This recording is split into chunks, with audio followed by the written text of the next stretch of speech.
Bonjour à tous, ici Olivier Dulac, Blood Bowl, Olivier Dulac tout court, pour une nouvelle vidéo Blood Bowl.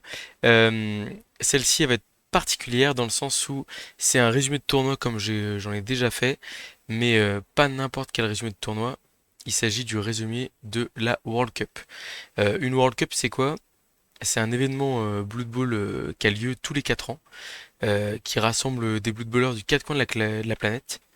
Elle se joue par équipe de 6, donc les 6 coachs doivent prendre une équipe différente et on affronte une autre équipe de 6 joueurs et le résultat final donne le résultat de la ronde. Et à la fin, par exemple, si vous avez 4 victoires de ronde, vous allez affronter une autre équipe qui a 4 victoires de ronde aussi. Ou en tout cas, qui a le même nombre de points que ça. Euh, une World Cup, c'est avant tout un rassemblement de passionnés. On l'a compté là ce week-end à Alicante, 2300 coachs rassemblés pour lancer des dés et pousser des figurines, ce qui est du jamais vu, et on progresse tous les 4 ans. C'est ouvert à tout le monde, donc on trouve tous les niveaux. On trouve la bande de copains, on trouve les joueurs qui sont rassemblés sur des ligues internet, on trouve des, des équipes plus compétitives, des équipes un peu nationales, où on va se dire bah tiens on envoie les 6 meilleurs Finlandais ou des choses comme ça. Euh, Nous, la genèse des Cocoripo, elle vient de la fin de l'amicale des Push-Push, qui est l'équipe qui a gagné la World Cup il y a 4 ans, et où en fait il y a des coachs à l'intérieur de l'équipe, Bibi et Karak, qui se sont liés avec Bourpif, un de leurs amis et de mes amis, et qui au final nous ont convaincus, Simon ACP, Samuel Dulac et moi, qui étions dans l'équipe des Mighty Melon il y a 4 ans, de venir jouer avec eux pour cette Coupe du Monde. Euh, la Coupe du Monde, pourquoi est-ce qu'elle se tient à Alicante? En fait, il y a des dossiers qui sont faits tous les 4 ans, pour remporter le dossier Coupe du Monde. Et donc là, il y avait une compétition entre Lyon et Alicante. C'est Lyon qui a perdu alors qu'ils avaient démarré en premier les efforts et qu'ils avaient un très beau dossier. Mais Alicante a su s'en sortir très très bien. Je reviendrai un peu sur l'organisation générale, mais c'est vrai que gérer la nourriture, la salle, les rondes pour 2300 personnes, c'est pas forcément simple. Donc là, on voit l'équipe. En haut à gauche, Karak, le grand. J'en ai déjà parlé dans certaines vidéos. C'est un peu mon mentor à Blood Bowl, celui qui m'a permis de passer un cap, on va dire, sur le niveau compétitif. Simon Bourpif au milieu, en haut, le capitaine. Donc lui, c'est un fanat du jeu, un très bon capitaine dans tout ce qui est organisation. On avait réservé les lieux. Plus d'un an, enfin quasiment un an à l'avance. L'équipe était formée 2 ans à l'avance. Enfin, quelqu'un qui anticipe énormément. Et ce qui est une qualité fondamentale pour ce rôle-là. Bon, ça peut très bien se passer en étant un peu plus à l'arrache, mais c'est beaucoup plus rassurant quand tout est géré bien en avance comme ça. Simon ACP, donc l'autre Simon, avec les lunettes de soleil, qui est actuellement un des meilleurs coachs de Blood Bowl au monde, et aussi un très très bon ami avec qui j'ai commencé Blood Bowl il y a de ça une douzaine d'années dans une ligue, l'arène sanglante à Tours. On a Bibi à gauche, en bas à gauche, qui est vainqueur il y a 4 ans, qui était probablement le coéquipier que je connaissais le moins, mais qui est un mec en fait hyper sympa, qui paye pas de mine parfois sur les forums, on se dirait qu'il est un peu cassant, mais qui est un super coéquipier, super talentueux et super gentil aussi. Voilà. Et à ma droite, mon frère, mon fidèle allié, ça fait, enfin, bon, même quand il jouait pas à Blood Bowl, il m'accompagnait déjà en tournoi pour voir comment ça se passait. Donc autant dire que c'était une très belle équipe, très bonne ambiance. On était vraiment tous soudés euh, sur cette Coupe du Monde notamment. Et ça s'est ressenti, on a passé un excellent moment. Euh, déjà, on avait deux sponsors particuliers, alors des sponsors, plutôt des partenaires. Là, je vous fais il y a Stratmats qui a publié un message de remerciement qui a suivi toute notre Coupe du Monde. C'est eux qui nous font les super terrains sur lesquels notamment je fais les présentations de mes équipes. Bon, c'est des terrains qui sont personnalisables, c'est des terrains avec des décors de fou, c'est des terrains avec une qualité. Là, il y avait des terrains qui étaient fournis avec la Coupe du Monde. La qualité est même pas comparable, ce serait insultant pour Stratmats. Donc c'est vrai que c'est vraiment, on va dire, enfin pour le coup, c'est le genre de partenaire où vous dites, bah en fait, c'est s'ils étaient pas partenaires, on ferait quand même leur pub. Enfin, c'est-à-dire que c'est vraiment des terrains de super qualité qui se rangent hyper bien. Là, il est en boule à côté de moi, mais c'est vrai que c'est comment?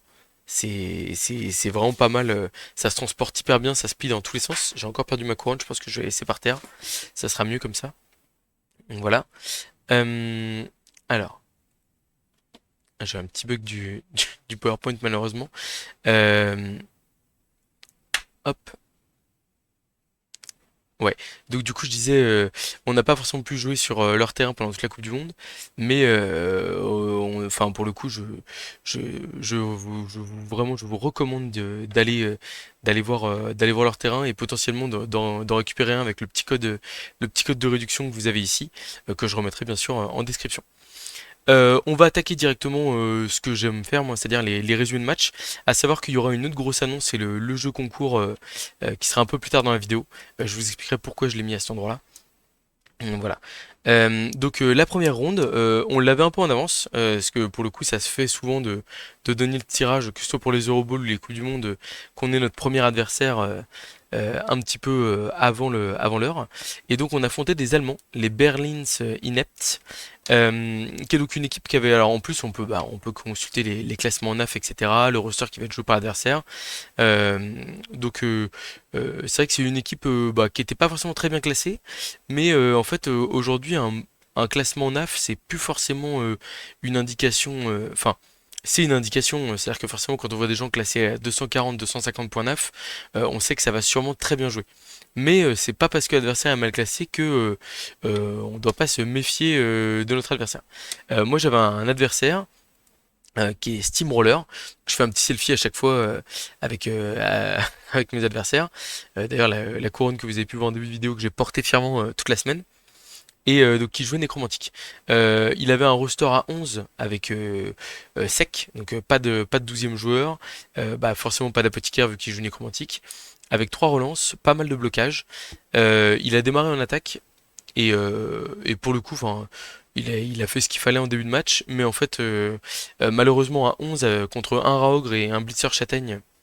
Moi, je jouais bien sûr mes Skaven avec la compo habituelle Raog Juggernaut, 2 Blitzer, Châtaigne et Garde, 4 coureurs avec bloc lutte et arracher la balle, et 5 3 quarts avec un lutte, plus 3 relances, un apothicaire. J'étais à 12 joueurs. Donc en fait, j'ai pu me permettre avec mes châtaignes notamment d'imposer pas mal d'impact physique. Et en fait, il se trouve que au début de mon tour 4, j'ai fait une sortie qui a régénéré et 2 KO. Donc il est à -3 sur le terrain. Autant vous dire que je crois que peut-être qu'il démarre par un KO aussi. Donc je crois que son premier bloc c'est un KO et je me dis oulala comment elle démarre cette Coupe du Monde et le deuxième bloc il passe armure et je me dis bah mince mes armures Skaven légendaires vont craquer et en fait non. Donc du coup je suis à +2 sur le terrain à ce moment-là, il est en difficulté et en fait avec un bloc de 3 quarts je peux libérer un autre 3 quarts et avec un coureur d'égout qui fait tout le tour de la cage j'ai possibilité de mettre 2 dés sur le loup bloc. En fait je fais pot direct, je sors le loup bloc qui régénère pas et donc là à partir de là en fait c'est la fin du match parce que il est plus que 7 sur le terrain. Moi j'ai encore toutes mes relances, j'ai mes 4 coureurs. Donc je temporise quand même parce que comme il a pas mal de KO, je me dis que j'ai pas envie qu'il revienne à 10 sur le terrain parce qu'il a qu'une sortie qui a pas régénéré et que ce soit un peu et potentiellement être un peu en difficulté en deuxième mi-temps. Donc je prends mon temps pour contrer un 0 à la mi-temps. Et en deuxième mi-temps, les KO reviennent mal. Je fais une ou deux sorties supplémentaires. Et donc, en fait, ce que je fais dans ce cas-là, c'est j'essaie de breaker rapidement. Donc, je mène 2-0 au tour 10. Et ensuite, je vais chercher le 3 puis le 4-0. Voilà, une très belle équipe de nécromantique qu'on peut voir là. J'ai affronté que des belles équipes tout le week-end, j'étais très content. Très très satisfait. On voit la ronde d'équipe est gagnée 5-1-0. Il y a que Bourpif qui fait match nul contre Florida Boy, qui était probablement leur meilleur joueur, qui joue en plus bas-fond et qui en plus lui met un one-turn tour 16. Donc autant vous dire que c'était un lancement de Coupe du Monde absolument idéal. Voilà. On voit que Bibi essaie de se tirer la bourre avec moi au niveau des touchdowns. Et on voit que Karak, Samdulak et Simon font des petites victoires 1-0 tranquillou, qui nous permettent donc de démarrer dans les meilleures conditions possibles cette World Cup. La ronde 2, Tassi Del Miel. Je pense que c'était des Italiens, oui, je vois leur drapeau, oui, c'était des Italiens. Voilà. On est directement, on monte dans les premières tables parce qu'on a fait un très bon score pour démarrer. C'est de la ronde suisse. Moi j'affronte Ebenezer, donc on voit avec la pistole pose et on voit Samuel derrière qui s'incruste sur la photo, qui joue Union Elfique. Donc Union Elfique, c'est des elfes, euh, bah, c'est l'une des races d'elfes les plus fragiles, on va dire, mais aussi qui peuvent jouer à 13 et qui peuvent parfois ramener des sournois vicieux, ce que jouait mon adversaire. Moi, quand je fais face à un sournois vicieux avec mes Skaven, pour éviter de me faire imposer un impact physique trop important, je joue de manière hyper agressive et en fait, je colle absolument tous les joueurs adverses. Comme ça, en fait, je me dis, et bah, dans le meilleur des cas, il aura peut-être une agression à +1 ou +2. Et puis on va surtout lui mettre la pression pour l'obliger à marquer, pour en fait l'obliger à se concentrer sur la balle et les touchdowns, plutôt que se dire tiens, quel joueur je vais agresser à +4 avec tous mes joueurs. Il démarre en attaque, je lui mets une énorme pression, il marque tour 3, j'égalise tour 5, il marque tour 7 et j'égalise tour 8. Donc on est à 2 partout à la mi-temps. Je vois mes coéquipiers qui me regardent de manière un peu bizarre, mais ça joue à fond à Blood Bowl. Alors le truc c'est comme lui il peut pas trop se servir de son surnom joueur déloyal, qui se fait en plus exclure en début de deuxième mi-temps par l'arbitre. Moi par contre mes châtaignes une nouvelle fois elles tapent très fort et donc je me retrouve en supériorité numérique contre 9 ou 10 elfes. Je marque le 3-2 en début de deuxième mi-temps, hein, je perds pas de temps. Et j'arrive à faire tomber le porteur de balle en milieu de deuxième mi-temps. La balle te retombe sur un de ses receveurs esquives qui a deux esquives 4+ pour prendre le large, mais potentiellement, même s'il marque le 3-3, il me reste derrière 2-3 tours pour aller chercher la victoire 4-3. En plus, la ronde se passe bien, donc je suis pas trop inquiet. Et en fait, il se trouve qu'il rate dès la première esquive le 4+. Donc je marque le 4-2 très rapidement. Et on en reste en fait à 4-2. D'un seul coup, son agressivité, je lui ai coupé un peu les ailes. Et donc en fait, et je verrouille un peu plus en défense. Et donc il n'ose pas s'engager à fond. Et on en a discuté, je pense qu'il a reconnu qu'il y avait une petite erreur tactique. Parce que c'est vrai que, euh, en fait, perdre 4-2 ou 4-3, ça ne change rien. Donc il fallait essayer de mettre le 4-3 le plus vite possible. Et tant pis si. Enfin, perdre 4-3, que je veux dire, perdre 4-2 ou 5-2, ça ne change rien. Donc il aurait dû essayer de mettre le 4-3 le plus vite possible pour essayer d'aller chercher un blitz ou d'aller inverser la tendance, quoi. Et malheureusement, bah, du coup, on en est resté à 4-2 pour lui. Une nouvelle victoire avec 4 touchdowns d'avance. On peut voir ici une photo de Le Propre, qui est de l'association l'UTS et qui a beaucoup donné ce week-end. Voilà. J'ai gagné 4-2. Dans mes souvenirs, je crois que c'est Bourpif qui est malheureux, qui perd le match sur des actions un peu samba, si je dis pas de bêtises. Et le match nul, il est chez Bibi. Qui attaque en inférieur, enfin qui défend, qui tient le 0-0 sur sa défense et qui lors de son attaque perd beaucoup de joueurs. Et donc quand il voit que la ronde se passe très bien, bah, en fait il se dit bah inutile de prendre des risques pour marquer, je gère le 0-0. Voilà. Donc là-dessus, c'est de la gestion de ronde, hein. C'est-à-dire que quand vous voyez que la ronde se passe bien, que vous allez avoir 3 victoires, en fait, le match nul est dans ce cas-là un très bon résultat. Donc c'est vrai que il n'y a pas besoin il y a pas besoin de faire plus. Il y a Karak qui gagne 2-0, j'ai les résultats sous le nez, là je les retrouve. Simon ACP qui gagne 2-0 aussi. Et Samuel Dulac qui gagne 1-0 encore une fois. Pour son deuxième 1-0 de suite. Hop là, je suis allé un peu vite. Donc la troisième ronde. Là, on est directement en table 1. On affronte Sincholas No Eye. J'espère. Je suis pas du tout. Là, je pense que c'est des Espagnols. Même, je suis sûr.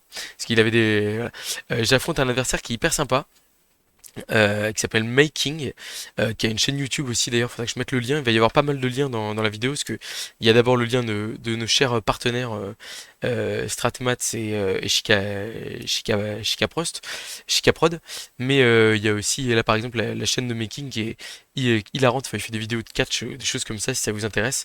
Je crois qu'il fait plus de Blood Bowl, et enfin il a pas publié grand chose depuis un an, mais très très sympa. Donc là on s'affronte en Derby Scaven. Euh, il a un Rogue Block, donc il a une compétence en moins que moi. Et en fait, je démarre en attaque.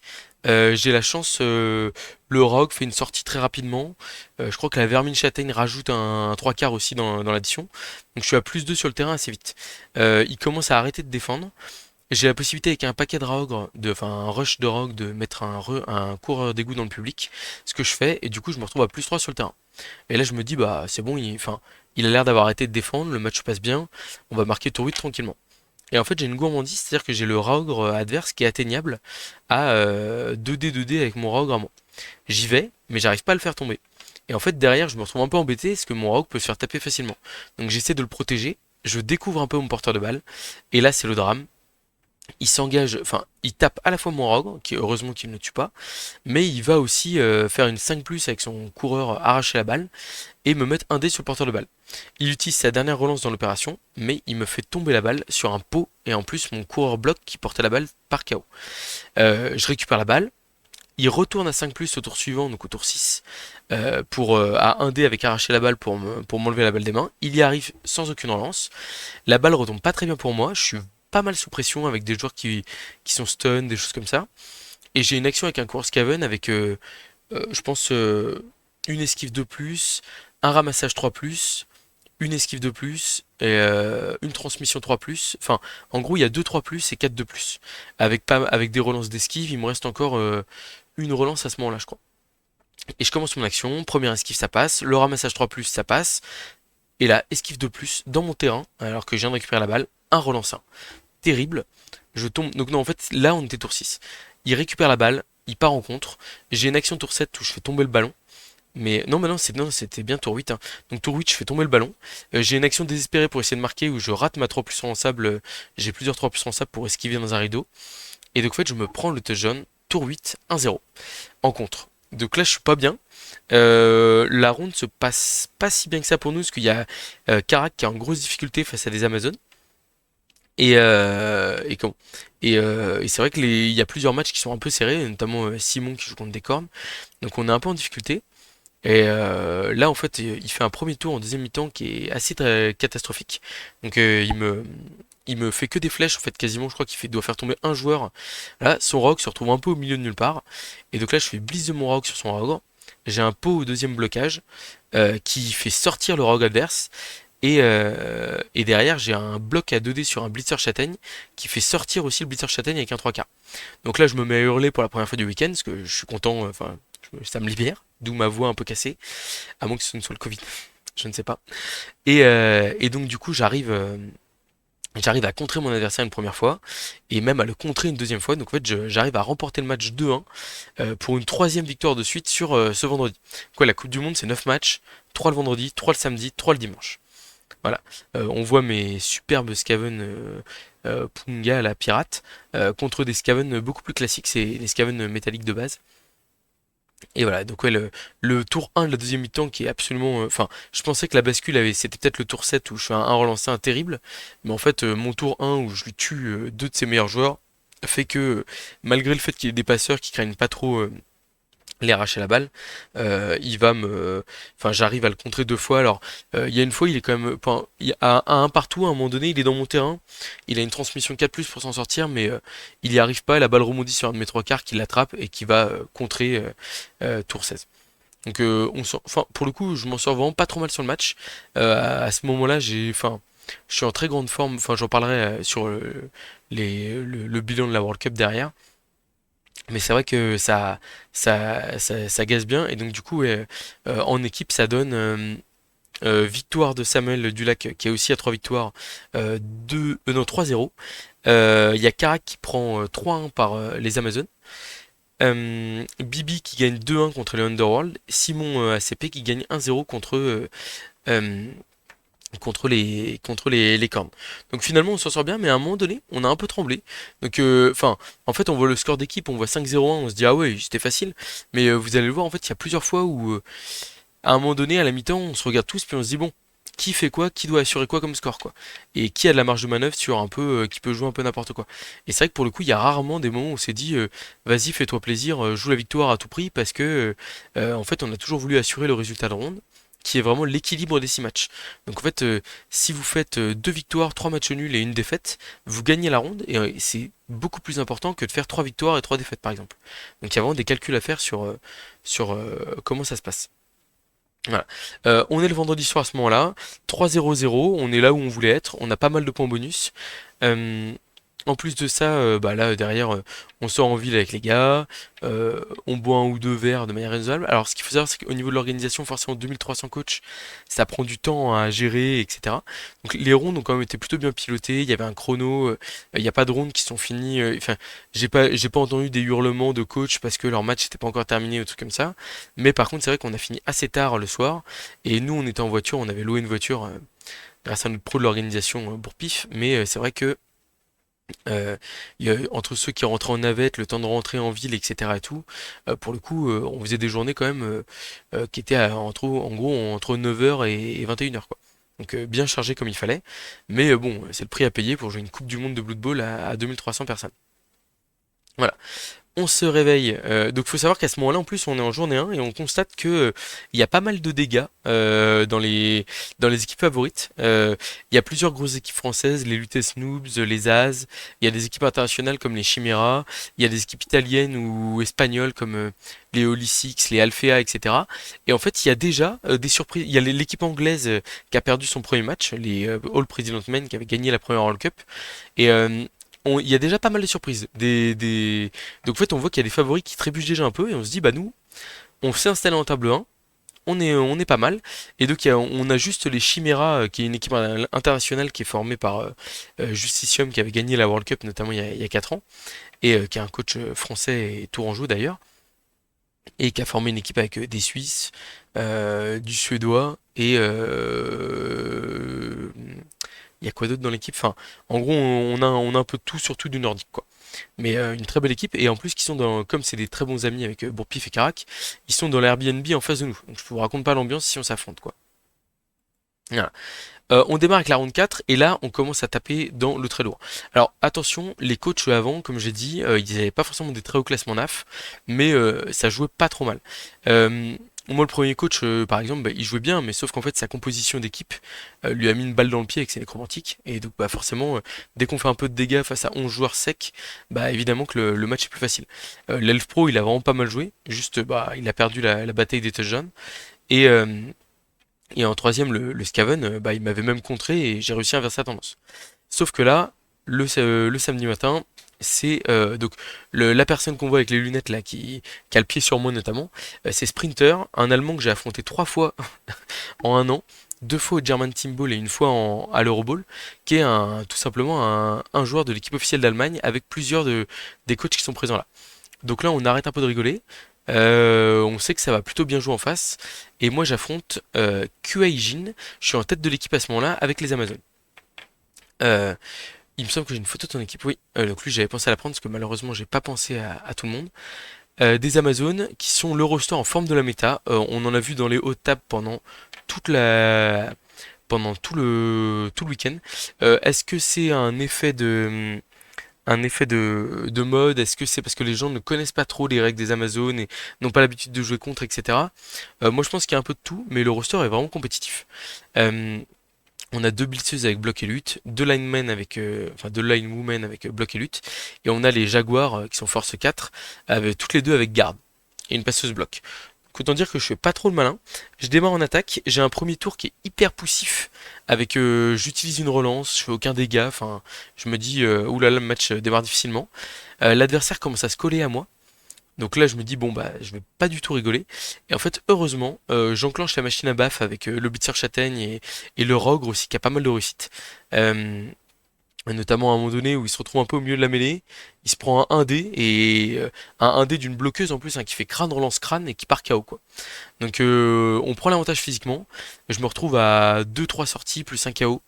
Euh, et du coup bah au final avec des Skaven dans ces conditions là c'est hyper facile de marquer. L'adversaire fait un très bon choix, il décide de s'en prendre à mes cibles isolées, notamment à mon Rogue qui est un peu seul. Il le met KO.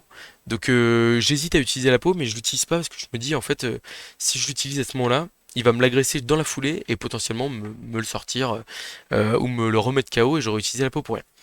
Fort heureusement, le KO revient directement.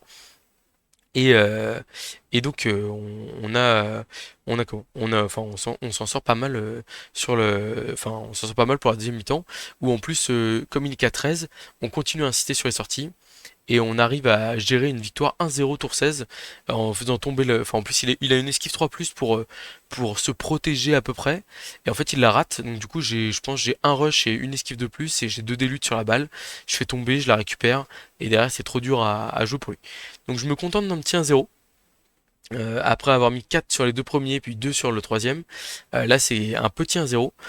Il y a Karak qui fait nul contre les orques, Sam Dulac qui fait match nul contre Sprinter, mon adversaire allemand elfe noir que j'ai affronté 3 fois dans l'année. Mais par contre, il y a Bibi qui gagne contre les vampires 2-1, ça n'a pas été facile. Et Simon ACP par contre qui domine avec ses elfes noirs Steam, qui est un très très gros coach allemand, et en plus qui gère aussi beaucoup de choses sur Fumble si je dis pas de bêtises, donc qui est vraiment un excellent coach. Donc au final on s'en sort 4-2-0, mais ça jouait pas mal du tout en face. Faut aussi je pense que pour le coup j'avais vraiment une équipe qui était très compétitive, je redirais par rapport à mes coéquipiers, mais c'est vrai que en fait voilà, là en face, Sprinter, Steam, c'est des mecs qui ont battu l'équipe de France à l'Euroball de l'année dernière, hein. Donc vraiment des gars qui rigolent pas du tout. Voilà. Donc on passe à la ronde 5. Là en fait on pensait affronter les Chiméras, mais il y a cette équipe Procedimento Illégal, donc je pense que c'est italien j'imagine, qui surgit de nulle part et, euh, et qui en fait qui était en table 3 et qui fait une victoire 6-0-0, donc qui au point bonus passe devant les Chiméras et du coup est désigné pour nous affronter. Donc on est plutôt content de pas affronter nos copains. Puis on se dit si d'autres personnes peuvent les virer avant nous, ça peut être pas mal. J'affronte Fonso, et là par contre je rigole beaucoup moins parce qu'on est plus sur du roster à 8 plus d'armure. Bon, les nécros, vous allez me dire que c'est pas 8 plus d'armure, mais il était 11 et c'est quand même plus fragile. On affronte du mort-vivant. Voilà, très belle équipe de mort-vivant là, qu'on peut voir là. J'ai un début de match qui est idéal. Moi, quand je joue contre du mort-vivant avec mes Skaven, j'attaque en premier toujours. Euh, et je démarre en attaque, je lui fais beaucoup de dégâts, j'arrive à sortir deux zombies qui régénèrent, un zombie tour 1, un zombie tour 2. Je suis à +2 sur le terrain, je me dis tout va bien. Et en fait, tour 4, j'ai un tour de grid où je me dis, je suis très gourmand.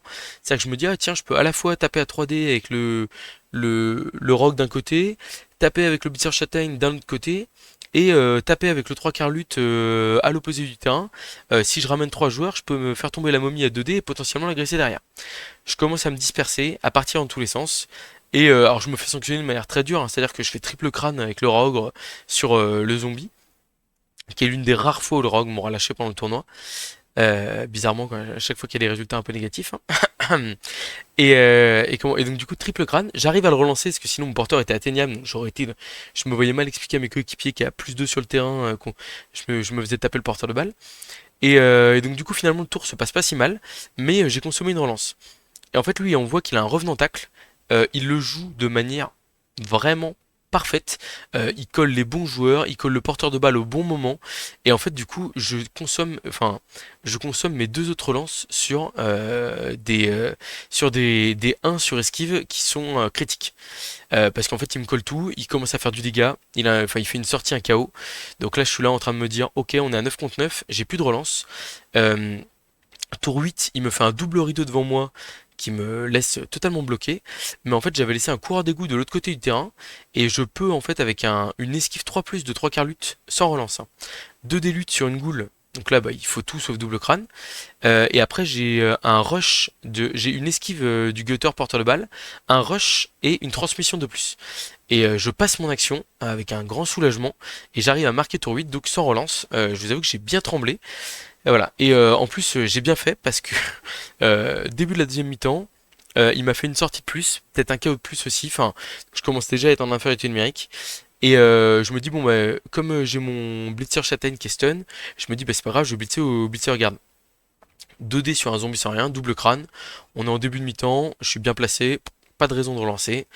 10-10, le blitzer garde qui part en fosse, et ce sera le début d'une longue agonie. Donc en fait je vais me faire massacrer, et je vais finir avec 6 sorties encaissées contre 2 je crois, ou peut-être seulement 4 mais je crois 4 sorties 4 KO, et donc du coup je finis à 5 sur le terrain. Je rate mes 3 KO d'ailleurs, 3 ou 4 je crois. Peut-être, ouais bon bref.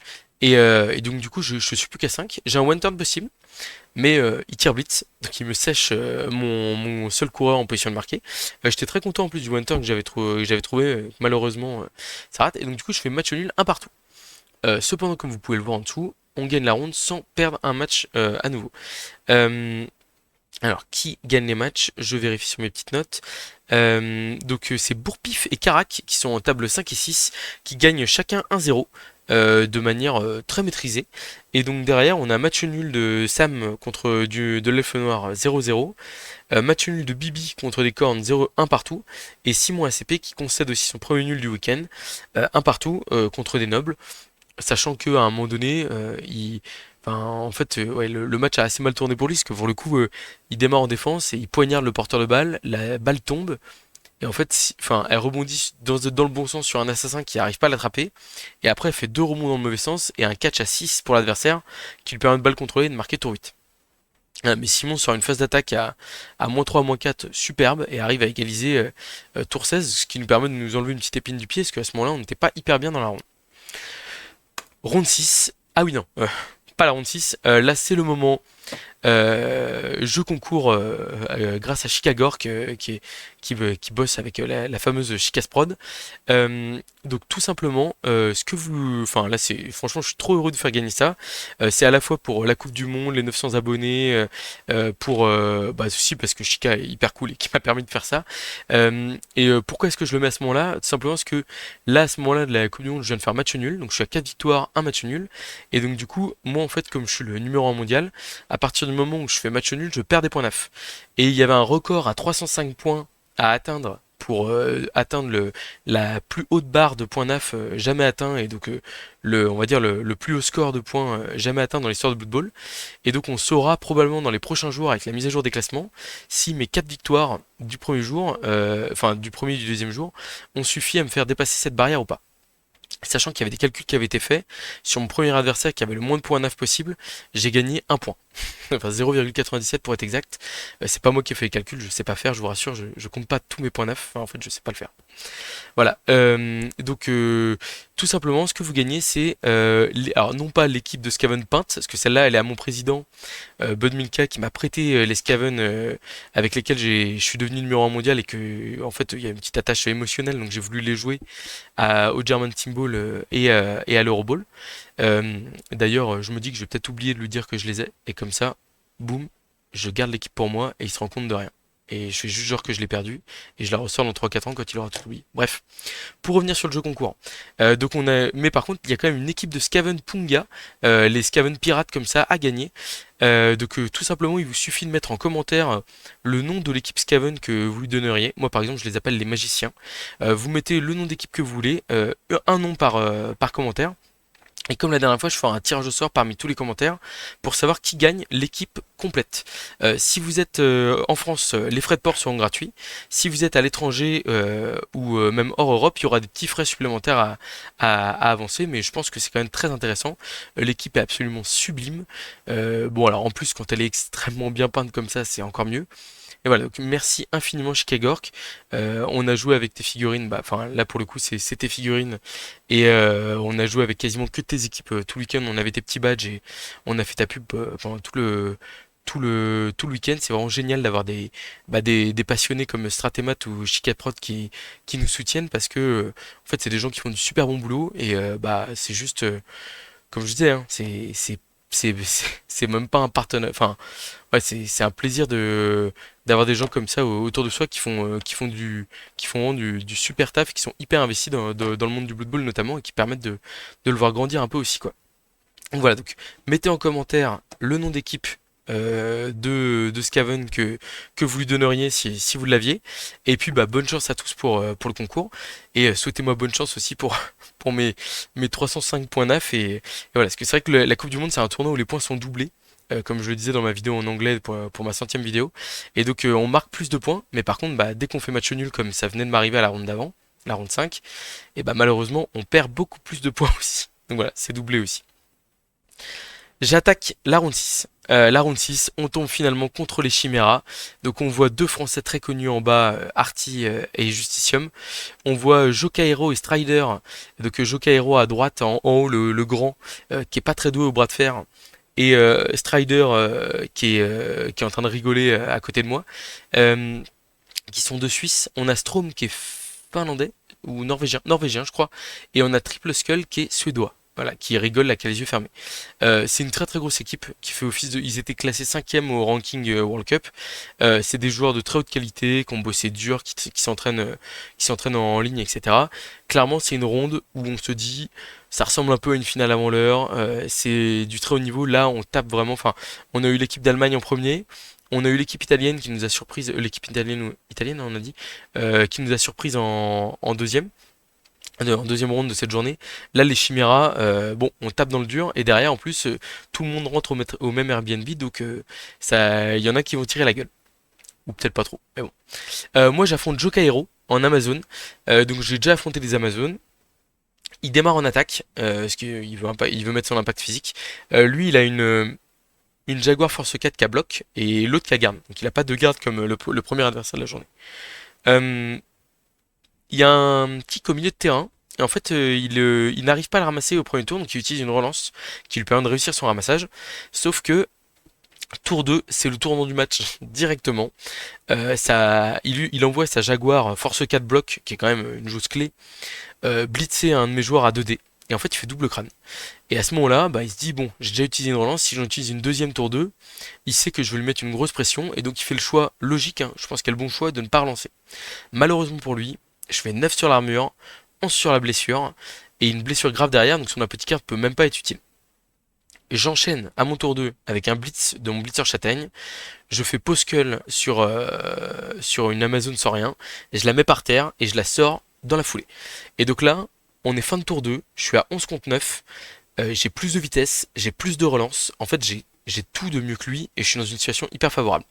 Je veille, il envoie une Amazon en infiltré, mais que je blitz, alors j'arrive pas à la mettre à terre, mais je maintiens toujours du monde autour d'elle, et il est obligé de garder quand même pas mal de joueurs pour protéger son ballon. Et en fait, tour 5, j'envoie mon Raogre dans la deuxième guerrière Jaguar avec garde. J'ai la chance de faire un pot dessus. Je voulais juste me coller au porteur de balle. Et en fait, je fais pot sur la. Alors, du coup, j'arrive pas à coller le porteur parce que je fais pot direct. Trop de chance. Mais je passe l'armure de la Jaguar et je passe une autre armure dans le tour. Et donc ça c'est un moi pour moi dans ma tête, ça se fait déclic. Donc je colle tous mes joueurs, vraiment je colle tout le monde, parce que bah, de toute façon je suis à 11 contre 9 à ce moment-là encore. Et donc là bah, il est bien embêté, il fait un tour, il fait du mieux qu'il peut, hein, mais malheureusement il peut pas faire, il peut pas tout embêter. Et en fait avec un petit push-push de Rogue à 3D, j'ai mon blitzer guard qui peut venir au milieu de la cage et mon coureur arracher la balle qui peut aller mettre un dé au porteur de balle. J'utilise ma relance pour faire une flèche. La balle tombe plutôt bien. Et du coup, j'ai un coureur d'égout qui ramasse la balle et qui s'en va dire. Alors, comme on est dans son camp, je peux pas prendre le risque de balle contrôlée, de me faire rattraper. La balle, elle est pas forcément facile à récupérer. Donc, je marque en faisant un paquet et j'utilise ma dernière relance là-dessus. Mais donc, j'arrive à contrer Jokaero tour 6. Là, il me sort une superbe attaque en deux tours. J'ai un 4+ pour essayer de mettre un dé, arracher la balle sur le porteur de balle, j'y arrive pas. Et donc, il égalise tour 8. Un partout à la mi-temps. La ronde se passe pas très bien pour les Chiméras, donc il y a très logiquement Justicium qui vient donner des consignes à Jokaero, j'imagine, en lui disant mets-lui la grosse pression, faut que tu ailles coller le porteur de balle pour essayer d'aller chercher la victoire. Sauf que moi j'attaque de manière très méthodique. En plus j'ai fait de nouveau un KO, une petite sortie, enfin je fais un peu de dégâts qui m'aident bien. Et donc au final, à un moment donné, j'ai un, en gros, j'ai un 2D avec un 3 quarts et en fait, je passe. Il suffit juste que tu fasses une flèche et je passe 5 joueurs dans le terrain adverse sans problème. Je fais un double post-cull, je le relance, ça passe. Et donc là, j'ai tous mes joueurs dans son terrain. Il essaie de revenir, il fait une 5+ pour. En fait, je fais une position en pointe de diamant qu'il faudra que je vous montre une fois, qu'il y a une position où, en fait, quand vous êtes en attaque en infériorité numérique, c'est une position qui vous permet de mettre votre porteur en position de marquer et de laisser l'adversaire dans une situation un peu bizarre. Enfin, en gros, parfois, il va pas savoir trop quoi faire. Bref, donc du coup, j'attaque. Il essaie de revenir comme il peut. Malheureusement, ça rate. J'arrive à lui faire deux stuns sur des joueurs importants. Et en fait, je marque tour 16 sans embûche. La ronde se passe extrêmement bien pour nous, même au-delà de nos espérances. On gagne 4-1-1. C'est Karak qui perd contre Justicium en table 6. Mais derrière, il y a Bourpif qui fait match nul contre Strider. Et les 4 tables de devant gagnent leur match. Alors pour le coup, Bibi, enfin, j'ai vu les matchs. Je veux dire, bon, Arty fait un début de match catastrophique contre Simon ACP avec du double crâne de Varak, des choses comme ça. Et Simon le prend à la gorge. Et en plus, bah, Simon en ce moment, il est on fire. Donc en fait, une fois qu'il a pris l'avantage, il le lâche pas et il arrive à contrer Arty et à gagner 1-0, si je dis pas de bêtises. Et, et derrière, Bibi fait un très bon match. Il mène 2-0 contre les Elfes Noirs de Strom et il se fait rattraper 2-1. Et Sam gagne 1-0 contre les Elfes Sylvains de Triple Skull. Non pas, enfin, il a tremblé un peu en fin de match, mais en fait, il a fait beaucoup de dégâts très vite dans le match. Et du coup, on va dire le match était, enfin, la tendance était très rapidement pour nous. On rentre le samedi soir, le sourire aux lèvres au gîte. On est très content. Bon, forcément, les Chiméras sont un peu tristes parce que ça veut dire que c'est quasiment une croix sur le titre, sauf miracle. Nous, au contraire, ça nous positionne hyper bien. En plus, ça nous rassure parce que là, l'équipe d'Allemagne et les Chiméras, on a battu deux équipes qui étaient potentiellement prétendantes au titre. Et donc, bah, en gros, ça nous conforte dans nos ambitions.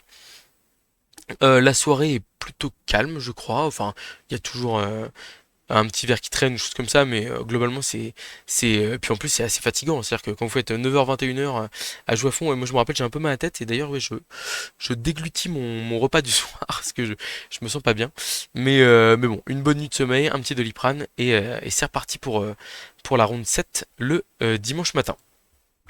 La ronde 7, les asticots. Voilà. Alors là, il va falloir que. Enfin, on va en parler dans la suite de la vidéo. Euh, c'est l'équipe des As numéro 2. Et en fait, ils ont 4 équipes. Et donc là, c'est leur deuxième équipe qui est table 1. Donc vous dites, bah tiens, la deuxième équipe est meilleure que la première. Bon, à ce moment-là, oui. Voilà.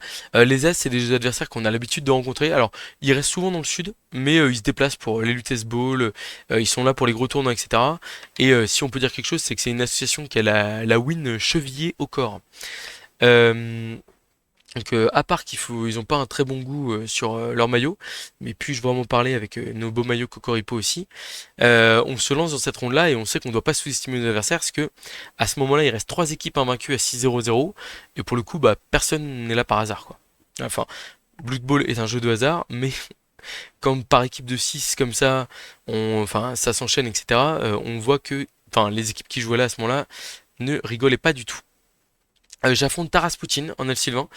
Taras Poutine qui m'a battu en Derby Scaven il y a un peu plus d'un an à la Coupe des Voraces dans un match où il m'avait fait énormément de dégâts. Donc j'avais pas vu le jour. Vraiment un très sale match. Est-ce que j'ai pris en photo ces elfes? Oui. Voilà. Le match démarre, il démarre en attaque. Euh, J'arrive tour 1, mon rogue fait une sortie sur un 3 quarts lutte. Tour 2, mon rogue revient de l'autre côté du terrain. Et en fait, là, tour 3, sur son tour 3 l'attaque, en fait, moi, à partir du moment où je fais un tout petit peu de dégâts contre de l'elfe, je commence à mettre la pression, à coller le rat aux gros joueurs, etc. pour le forcer à faire des esquives 3+, à faire des jets compliqués sans relance, des 1D sans bloc, etc. En fait, je veux forcer l'adversaire à acheter des dés, consommer ses relances, et à un moment donné, le faire craquer, quoi. Et donc, je le mets sous pression dès le tour 2, hein. Et en fait, le Tarasputin ne voit pas un. Enfin, il hésite sur le côté à partir. D'un côté, il y a mes 4 gutters. Non, ouais, ça doit être tour. Enfin, c'est peut-être tour 3 parce que mon Rogue était revenu au centre du terrain. Donc, ouais. Et du coup, il hésite à partir du côté de mes 4 gutters ou du côté de mon Rogue. Il part finalement du côté du Rogue. Et en fait, avec un. Moi, sur mon tour 3, j'ai un 2D push avec un Blitzer. Et bah, je fais pot, mais enfin, la flèche suffisait. Et en fait, mon Rogue se retrouve à l'intérieur de la cage au contact du porteur de balle. J'active mon blocage et là je fais ma deuxième mauvaise action du week-end avec le Rogue, à savoir un double pose skull, sachant que je ne suis pas en blitz, je suis en bloc, donc mon Rogue tombe par terre et en plus il fait gagner beaucoup de temps à Tarasputin et ses Sylvains. Je reviens en force quand même, mon Rogue se rachète, il réussit un rush, il arrive à sortir un autre trois quarts, on joue sous canicule. Donc je me dis que les dégâts que je fais ça va être très utile parce que potentiellement derrière il va manquer du monde pour lui. Mais en fait, ce qui se passe, c'est que il marque tour 6, il a quelques jets de dés un peu compliqués avec du 3+, enfin du 3+ dans la queue prehensile du Rogre, peut-être du 1 dé sans, peut-être pas à ce moment-là, mais enfin, je me rappelle qu'il a déjà enfin un peu compliqué, qui normalement passe, mais pas forcément sans relance. Il est rentre. Sauf qu'à ce moment-là, j'ai fait deux sorties, 3 KO, et il n'y a qu'un seul KO qui rentre, et on fait 3 sur la canicule, donc on a 3 joueurs en moins, dont son... Et par contre, du coup, à ce moment-là, il a encore ses deux danseurs de guerre, et son homme arbre qui sont sur... Non, il a plus son danseur de guerre arracher la balle. Attendez, j'ai un doute. Il a plus son danseur de guerre Frenzy, je pense, sur ce drive-là. Et donc du coup, il se retrouve à 5 sur le terrain. Donc sur la loss, je stun les deux joueurs Sylvain. Et moi en fait, j'ai à ce moment-là 2 ou 3 tours pour marquer. Donc je récupère la balle avec un coureur en fond de terrain. Alors malheureusement, j'ai perdu un coureur sur une sortie de danseur de guerre. Et donc je suis à 3 coureurs, ce qui va être très handicapant pendant le reste du match. Je transmets la balle tour 7 à un coureur en position de marquer, je me mets en cage, il saute dans la cage à 4 ou 5+, il me met un 2D avec son arraché la balle parce qu'il a un receveur, il a regardé un receveur et le strip ball en fond de terrain, et je pouvais pas vraiment l'empêcher de me taper le porteur de balle, mais du coup tour 8, j'ai un 2D arraché la balle qui est très facile, et après je peux ramasser la balle et aller marquer. Alors malheureusement le rebond est assez défavorable. Donc en fait je dois faire tout le tour avec mon deuxième coureur d'égout, pas celui qui a arraché la balle. Et malheureusement, enfin en fait je réussis le ramassage 3+. Et à ce moment-là, il me reste un rush de plus, une transmission de plus, et c'est touchdown, un partout à la mi-temps. Et bah, je suis très très bien pour la suite quoi. Sauf que là, le drame, un relance 1 sur le rush. Et bon bah voilà. Donc c'est malheureux. On a toujours deux sorties et un ou deux KO en face. Le danseur de guerre a arraché la balle qui est pas revenu. Donc Taras Poutine est à 6 si je dis pas de bêtises. Parce qu'il y a un joueur, le danseur de guerre a arraché la balle qui grâce à la canicule, ne revient pas. Euh, du coup, j'attaque assez facilement. Il cherche pas trop à me bloquer parce qu'il sait que je vais marquer vite et il veut pas prendre de dégâts sur ses joueurs. Et donc, je marque tour 2 sans jet de dés. On est un partout, il est à 7 si je dis pas de bêtises, et donc là il me fait de la magie. C'est-à-dire que autant la première mi-temps j'ai pu critiquer notamment le fait que mon rogue puisse atteindre sa cage, enfin notamment son porteur de balle dans la cage, autant en deuxième mi-temps, là c'est masterclass sur masterclass, toutes les esquives parfaites, le placement, il optimise ses joueurs, etc. Il a 4 joueurs, là vous voyez bah, les 4 joueurs qui sont en ligne comme ça, bah, c'est parce qu'en fait il en a plus que l'homme arbre et le receveur qu'on voit derrière. Et en fait, impossible de trouver des solutions. J'ai un 2D contre à arracher la balle qui rate avec la relance. Et donc là, à un moment donné, tour 5 ou tour 6 peut-être. C'est le tour 6. La tour 6, c'est ce tour-là. Je colle un de mes joueurs au rideau et je blitz à 1D avec mon danseur, avec ma vermine châtaigne. J'ai de la chance, je fais pot direct. Et donc là, je me dis, c'est bon, j'ai renversé le match. Sauf qu'en fait, je passe pas l'armure, le rebond de balle ne sort pas en touche et reste entre les elfes. Et même si j'arrive à la récupérer avec mon coureur bloc qui est à l'image, il arrive à faire un tour superbe avec 2 1D sans bloc où il fait pot à chaque fois. Et derrière 2D du arracher la balle. Et le dernier DDG, le DDG, le danseur de guerre Frenzy qui ramasse la balle et qui marque donc tour 7. Donc là je suis un peu dégoûté, mais je me dis bon c'est pas grave, il me reste deux relances, j'ai deux tours, ça va le faire. Un joueur touché par la canicule chaque côté, un 3 quarts pour lui et un coureur d'égout pour moi. Donc j'ai plus que deux coureurs d'égout à ce moment-là.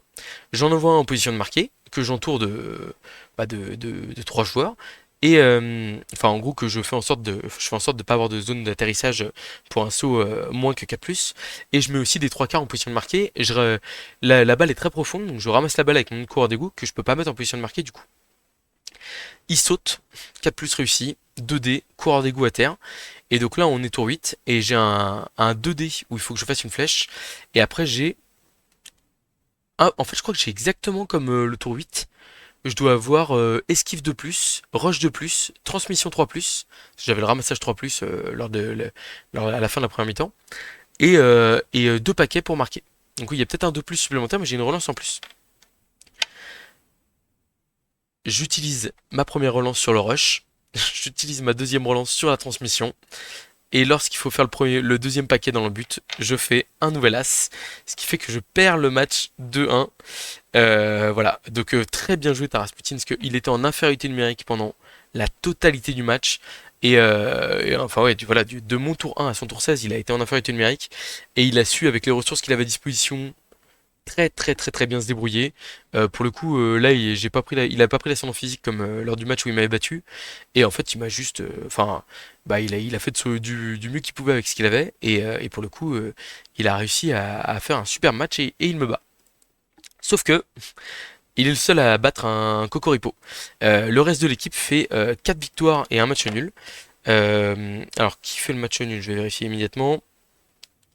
C'est qui est le loser qui fait match nul? C'est Bibi qui fait match nul contre Beer Forever et c'est Underworld. Mais sinon, Simon gagne contre Oklahoma en derby d'Elfe Noir. Sam Dulac gagne contre Wozol en détruisant son équipe Skaven. Wozol, pardon. Qui met d'ailleurs des avis très pertinents sur les Skaven sur France Blood Bowl. Et Bourpif et Karak gagnent encore comme hier 1-0 chacun. Voilà, donc que la ronde où on gagne 2-4-0, là où ils avaient été performants. Voilà, donc les rondes tapent les. Enfin, en fait, on ne le voit pas forcément parce que c'est vrai que. Enfin, j'en parlerai un peu plus tard, mais on va dire que les 4 duos, la Bibi, Sam Dulac, Simon SP et moi, on joue des rosters assez flashy qui peuvent très facilement, dès qu'il y a un peu de dés, accumuler des très bons résultats sur une World Cup ou sur n'importe quel tournoi individuel. Mais en fait, il faut voir que les morts vivants ou les hommes lézards, que joue Bourpif et Karak, c'est des rosters qui sont beaucoup plus stables, mais qui sont là aussi parce qu'en fait, comme on peut pas jouer 6 rosters pareils, et ben on est obligé de mettre des rosters différents, un peu moins bons.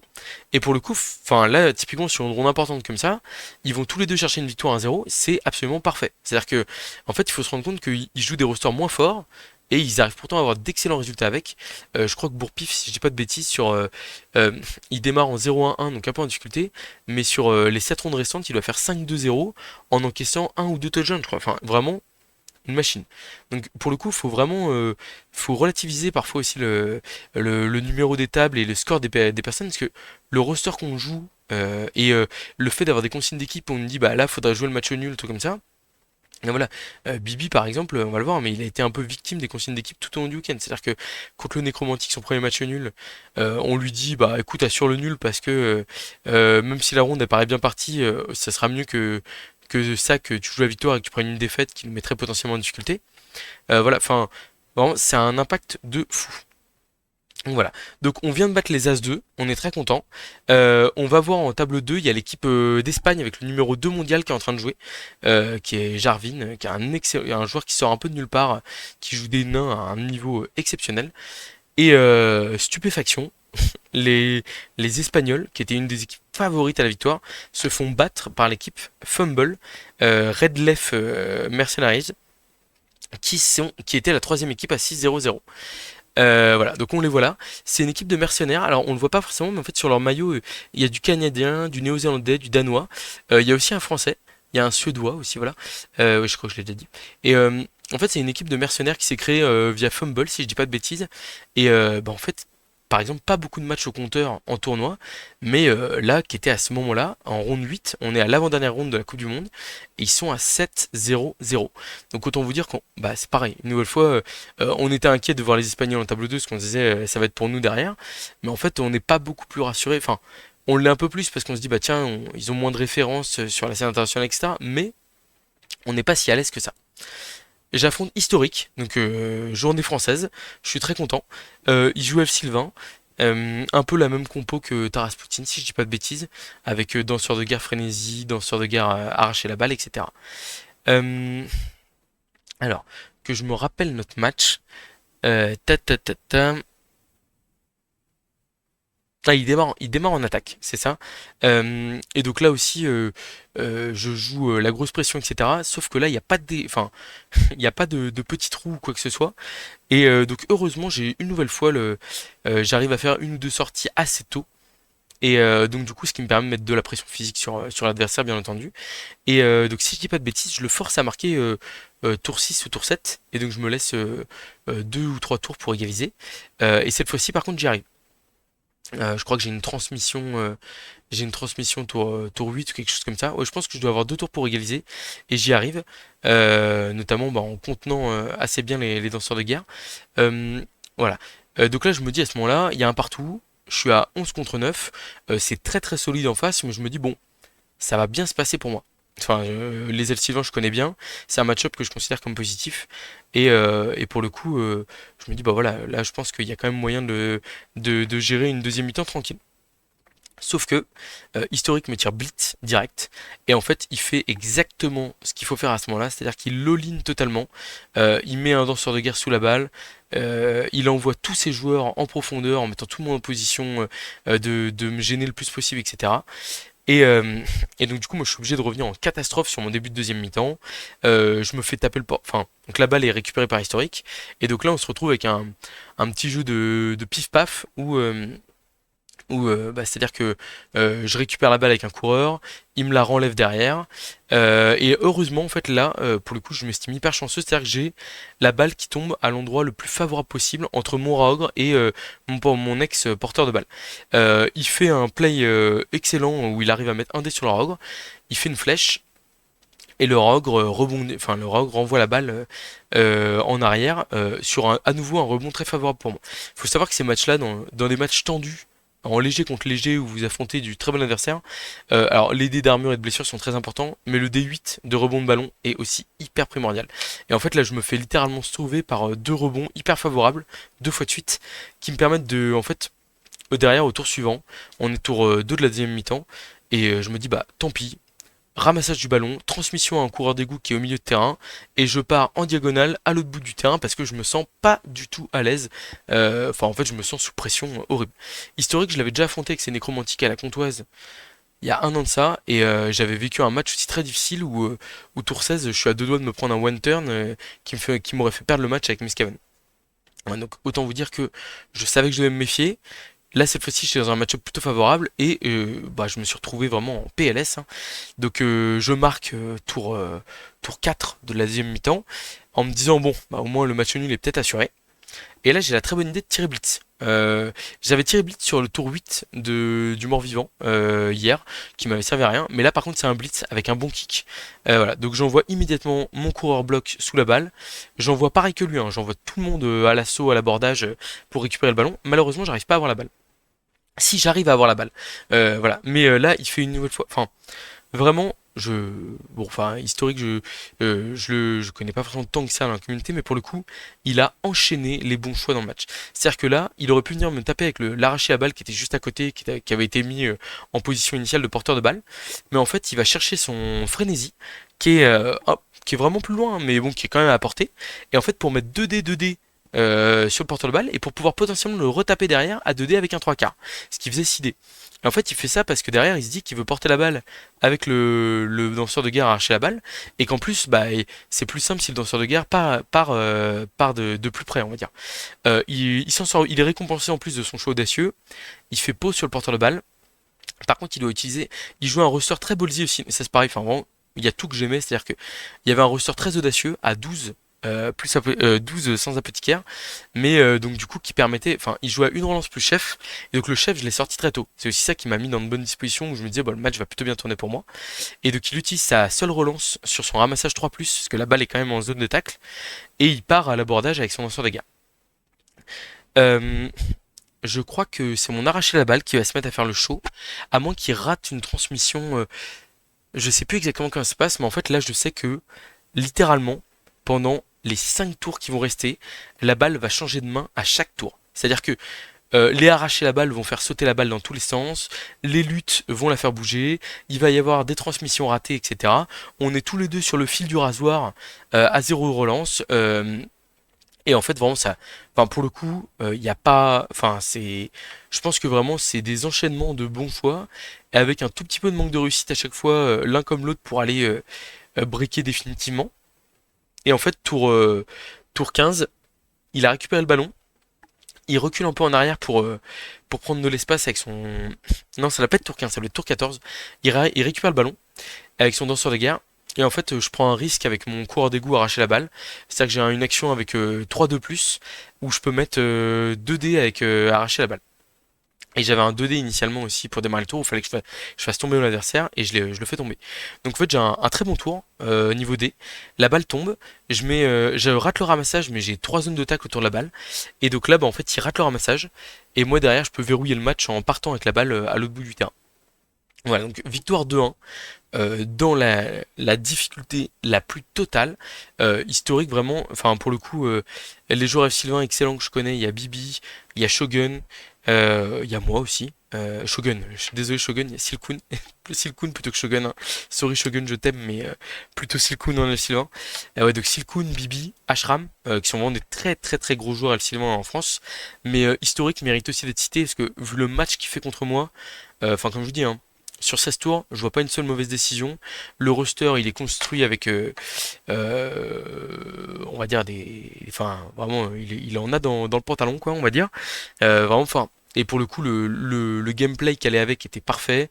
Enfin, il jouait pour son équipe, c'est-à-dire que, bah, enfin, à aucun moment, il était en train de faire des petits calculs de est-ce que le match nul me suffit ou pas. Enfin, il a joué à fond tout le match. C'était un super match, donc vraiment bravo à lui. J'ai hâte de le revoir dans, on va dire les plus hautes sphères potentiellement enfin sur d'autres gros matchs comme ça, parce que pour le coup, ça fait 2 matchs et c'était 2 super matchs. On a bien rigolé, on s'est bien amusé, c'était bien tendu. Voilà. Victoire d'équipe 4-2-0. Une nouvelle fois, ça n'a pas été si simple parce qu'en table 1, Simon ACP a bien galéré contre les bas-fonds. Il a fait match nul en se prenant un one turn et en se faisant un peu marcher dessus. De l'autre côté, on a Bourpif qui fait une victoire 1-0 et Carac qui arrive à faire un match nul contre des elfes noirs qui ont joué à 10 tout le match. Donc pour ceux qui ont l'habitude de jouer du lourd, bah, imaginez-vous faire face à 10 ou 11 elfes pendant la totalité du match en prenant 5-6 esquives par tour. Euh, Chapeau Carac. Voilà. Par contre, on a Sam Dulac quand même, je veux le mentionner ici, hein, parce que là en fait on ne le voit pas, mais après on parlera des bilans individuels de chacun, même si ça va être de tête parce que je les ai plus. Ouais, ça va être dur. Mais bon, à la rigueur, je parlerai des bilans des. Aussi, je crois que je dois les avoir. Si je les ai. Et bref, et donc du coup, il y a Sam Dulac qui à ce moment-là sur des orques, pas anecdotique, fait ce qui s'appelle une clean loss. Donc c'est-à-dire qu'en fait, littéralement, il met KO deux orques il met KO deux orques et sort le troll sur agression. Enfin, il doit mettre KO le troll, sort un orc et en met KO un deuxième. Il finit à. Alors bon, l'orc répond bien derrière, il finit à 6 contre 6 la première mi-temps ou un truc comme ça. Mais le problème, c'est que bah, quand on est orc contre du bas-fond qui lui est à 15 et qui va revenir, bah, l'orc rigole moins quoi. Donc vraiment l'orc qui s'est fait massacrer, qui s'est défendu hein, comme il a pu, mais qui a finalement perdu 3-0. Et donc voilà, donc une belle ronde, on est en round 8. En fait on les a pris les rondes les unes après les autres, et là bah, on se rend compte qu'on est en finale. On affronte les Zaz. Donc là c'est la première équipe. En gros on a massacré les petits frères le matin, et là ils ont appelé le grand frère pour prendre leur revanche. On est dans une situation que je qualifierais de idéale, dans le sens où on a des match-ups plutôt bons, c'est-à-dire que notre elfe Sylvain tape le lézard adverse, là où notre lézard à nous tape du mort-vivant. Moi je tape de l'elfe noir, ce que je considère comme plutôt favorable. Et, on a deux match-up, non on a un bas-fond Amazon pour nous, et un elfe noir bas-fond enfin leur bas-fond qui tape Simon avec ses Simon ACP avec ses elfes noirs. Donc le match-up est favorable, et en plus de ça, on a le gros bonus de se dire, si on fait match nul de ronde, 2-2-2, 0-6-0, 1-4-1, vous avez compris le principe, si on fait match nul de ronde, on est champion du monde. C'est la finale, ça fait 6 rondes qu'on est table 1, on se dit comment, enfin hors de question, on a installé le lit de camp, le feu, etc. On ne va pas lâcher la table finale à ce moment-là. Je tombe contre Darth Mael avec ses elfes noirs. C'est un match qui est très très vite plié. C'est-à-dire que je fais un KO sur la loss. Derrière, décide de me coller pour me mettre la pression, ce qui est le meilleur choix à faire. Sauf qu'en fait, je recule avec mes Skaven. Et enfin, au début, je reste collé un peu et je prends un peu de risque inutile. Et finalement, je recule un peu. Et là, je mets la machine à baf en route. Je crois que sur la première mi-temps, je lui fais 6 KO et une sortie. Donc il finit à 4. Ça l'empêche pas de tenter sa chance, hein. C'est à ce niveau-là, le mec, il s'en fiche d'être à 4 ou 5. Il y va à l'assassin en rentrée de cache 6+, et puis il essaie de poignarder le porteur de balle, quoi. Donc voilà. J'arrive à marquer tour 8. Il a pas de one turn possible. Et donc, je démarre la deuxième mi-temps. Les KO sont à peu près rentrés. Il joue à 12. Donc, il y a 4 KO qui sont rentrés. sur le premier jet de dés, mais les deux autres ne rentrent pas en deuxième. Donc ça fait qu'il a 2 KO une sortie, il a 3, donc il a 9 contre 11. Il fait un double crâne assez rapide qui décide de relancer. Donc il est plus qu'à une relance. J'essaie de faire monter la pression, mais il se défend vraiment. Enfin, bon, pour le coup, il est vraiment excellent avec Elfe Noir, donc il se défend super bien. Euh, Moi, j'essaie de garder mes relances un peu pour le one turn en mode au cas où. Et en fait, malheureusement pour lui, tour 15, j'ai quand même réussi à mettre pas mal de pression, à couvrir un peu tout le terrain. Et il a quelques jets de dés à faire pour avoir une demi-cage un peu. Donc il a son porteur de balle, il a 2 piliers de cage en place. Et au moment de mettre le troisième, je crois qu'il n'avait pas la possibilité d'en mettre un quatrième, je suis pas sûr. Enfin, ou alors ça aurait été compliqué. Mais au moment de mettre le troisième en place, il fait un relance 1. Donc il utilise sa dernière relance là-dessus. Son joueur par KO, ce qui me permet d'avoir la place de mettre un soutien et d'aller mettre un 2D arracher la balle sur le porteur de balle. Rebond idéal derrière, il y a un coureur d'égout qui n'a pas joué, il part avec la balle à 100 à l'heure, il fait une passe dans le vide à la Clément 0 et le match est bouclé. 2-0 parce que je crois que je vais chercher le... en fait, comme c'est mon tour 15, je fais la passe dans le vide et après je vais chercher le 2-0 tour 16. Et là je me dis bon, victoire assurée de mon côté, ça veut dire que il reste plus que 1,5 point à prendre pour l'équipe. Non, 2 points à prendre pour l'équipe et on est bien. Voilà. Sauf que malheureusement, ça ne tourne pas comme on le veut. Il y a 6 mois CP qui se fait massacrer par les bas-fonds de Jeff. Sam Dulac et Clémentot qui se livrent un match acharné mais qui finit par un match nul. Euh, Ellie en mort-vivant qui a une attaque compliquée contre Karak mais qui arrive à marquer en grande difficulté et qui sur une action enfin en fait en gros Ellie a une action pour marquer sans relance et Karak a une action pour marquer sans relance, les deux sur leur drive d'attaque. L'action de Karak est plus facile, c'est un 3+, là où Kelly et Ellie c'est un 4+ et un 3+, ce qui fait quand même plus de difficulté à marquer et pourtant c'est Ellie qui gagne un 0. Voilà. Bourpif Silkoun, ça donne match nul en Sylvain contre Mort-Vivant. Et Bibi se fait aussi bien massacrer, malaxé par les hommes lézards de Zoul. Euh, donc on perd la ronde 1, 2, 3 et on perd la finale. Je vous avoue que là sur les 5-10 premières minutes où je me rends compte que bon, on va la perdre, bon il y a le côté un peu petit sentiment de frustration de se dire bah merde, 9 rondes qu'on est là, qu'on s'arrache, même c'est le projet de 2-3 ans, donc ça fout les boules de perdre en finale. Mais bon, en fait après on rebondit assez vite parce qu'on se rappelle que c'est qu'un jeu de dés. Et puis on voit aussi que c'est des copains français qui l'emportent. Donc mine de rien, Clémentot c'était mon capitaine à la Coupe du Monde il y a 4 ans. Jeff, Zoul c'est des mecs qui sont sur le circuit depuis hyper longtemps, des gars hyper cool. Darthmael, Silkoun c'est des mecs un peu plus jeunes sur le circuit mais qui sont là en tournoi, qui mettent une super ambiance, qui maîtrisent hyper bien le qui maîtrisent hyper bien leur roster, qui sont hyper agréables à jouer et avec qui c'est toujours agréable de discuter. Ellie, je le connais moins, mais c'est un mec, je sais que c'est un super bosseur sur son roster et c'est pas pour rien qu'il a atteint l'équipe 1 des As. Et en fait, tous les autres As, enfin en gros, pour vous donner une idée, il y avait 24 As donc à la Coupe du Monde et ils avaient réservé une villa pour 24. Ils ont fait la plupart du temps le trajet, ils ont fait la plupart le trajet en minibus.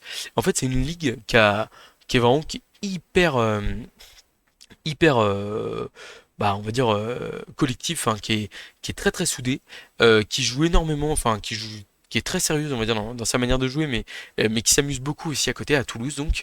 Et cette ligue-là, bah, pour le coup, en fait, on était table 9, et en fait, table 1, il y avait des As, table 2, il y avait des As, table 3, il y avait des As. C'est-à-dire que sur les 36 meilleurs joueurs en table au moment de la ronde 9, et ben on avait la moitié qui venait de Toulouse. Voilà, donc pour le coup, je trouve que c'est un peu une récompense pour le boulot qu'ils font dans leur ligue. Et voilà, ça joue hyper bien, ça optimise les règlements. Comme je vous dis, quand on les voit, on les sent tous soudés entre eux et tout, il y a une super ambiance.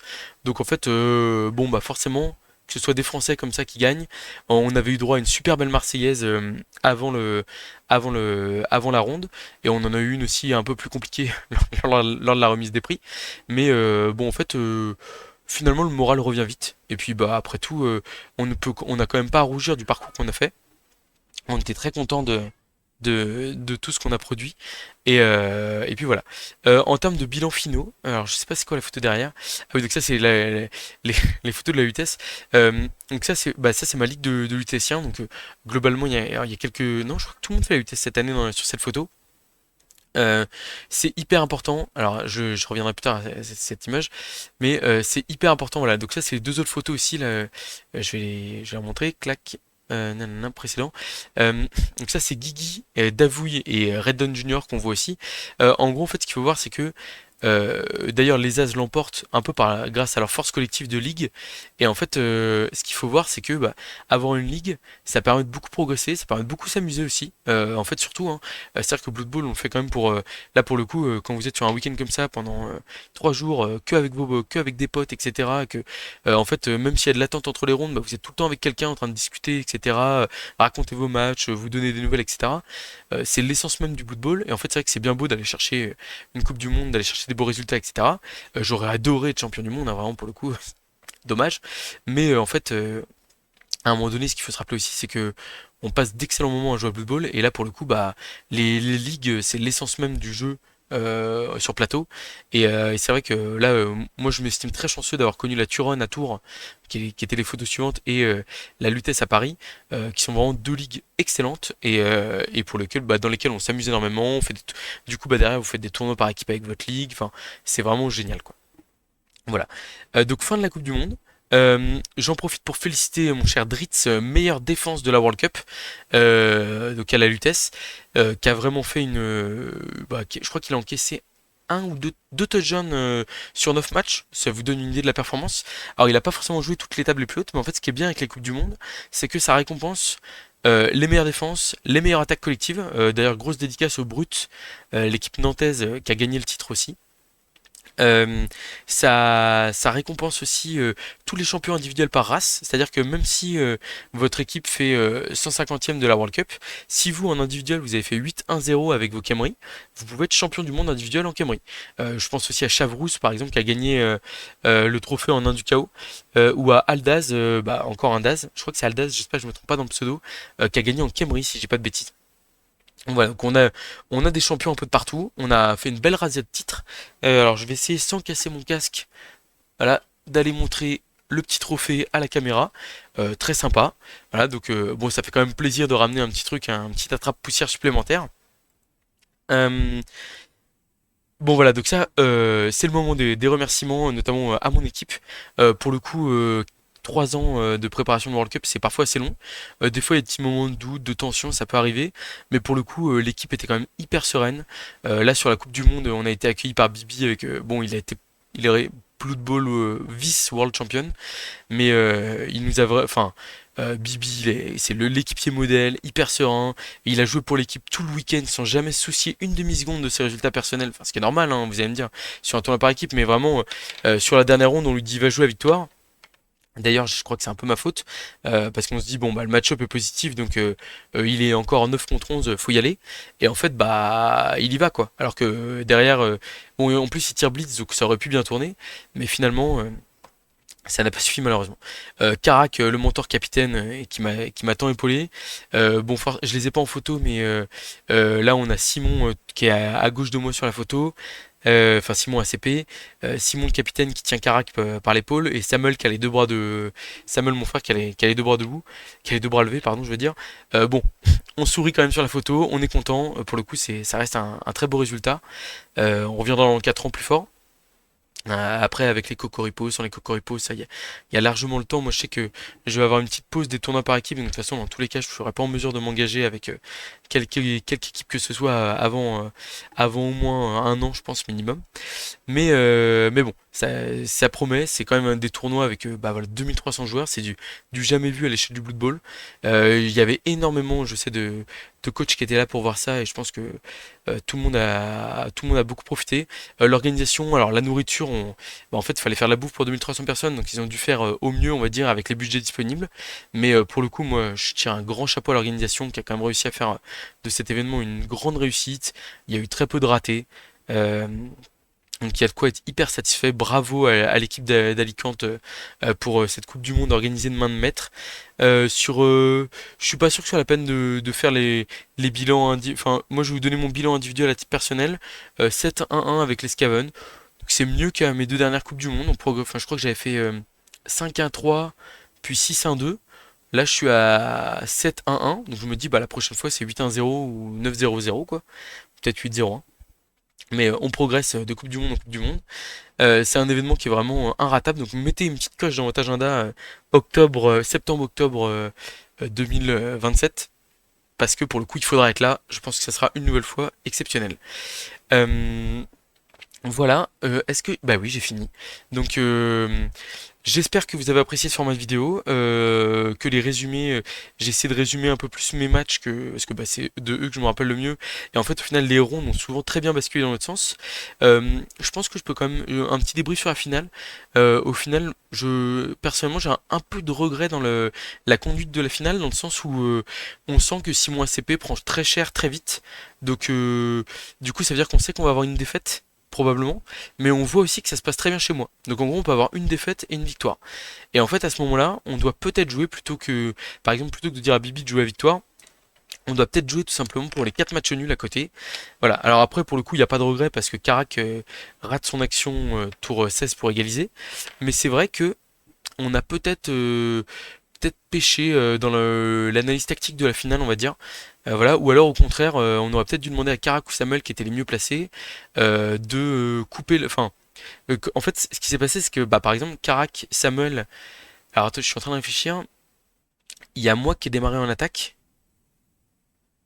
et sinon, si, Mathieu, Bourpif, ce qui a démarré en attaque et qui menait 1-0 à la mi-temps, mais qui s'est fait égaliser par la suite et qui a pas pu revenir. Il lui restait 2 tours pour marquer, je crois, il a pas pu s'en saisir. Mais en gros, globalement, on se faisait attaquer sur toutes les rondes. Enfin, et donc du coup, il y a beaucoup de matchs où il y avait 1-0 à la mi-temps pour les As. Et en fait, on aurait peut-être pu, par exemple, Samuel ou Karak, qui étaient pas si mal que ça dans le match, potentiellement, et de leur demander de jouer la victoire aussi. Voilà, mais bon, après, avec des si, on referait le monde. Pour le coup, il y a quand même eu un parcours jonché de titres pour arriver là, que ce soit l'Europen, la Lutèce. Moi, on a gagné le German T-Ball aussi. Bon, alors c'était pas, moi j'étais pas avec l'équipe, mais on a quand même remporté beaucoup de trophées pour en arriver là. C'est une super aventure. Enfin, on passait plein de bons moments à l'UKTC, etc. Enfin, vraiment, c'était génial. La communauté française est exceptionnelle. Parce qu'en fait, bah, sur tous ces tournois où on est tous ensemble, etc., bah, juste on se marre, quoi. Et donc, merci à tous pour ça. C'est vraiment génial comme jeu Blood Bowl. Et j'espère que vous aurez apprécié cette vidéo, du coup, bah, bien différente des autres. N'oubliez pas de mettre un commentaire avec le nom d'équipe Skaven qui vous plairait, que vous donneriez à votre équipe si vous l'aviez. Et je vous dis à très bientôt pour de prochaines vidéos.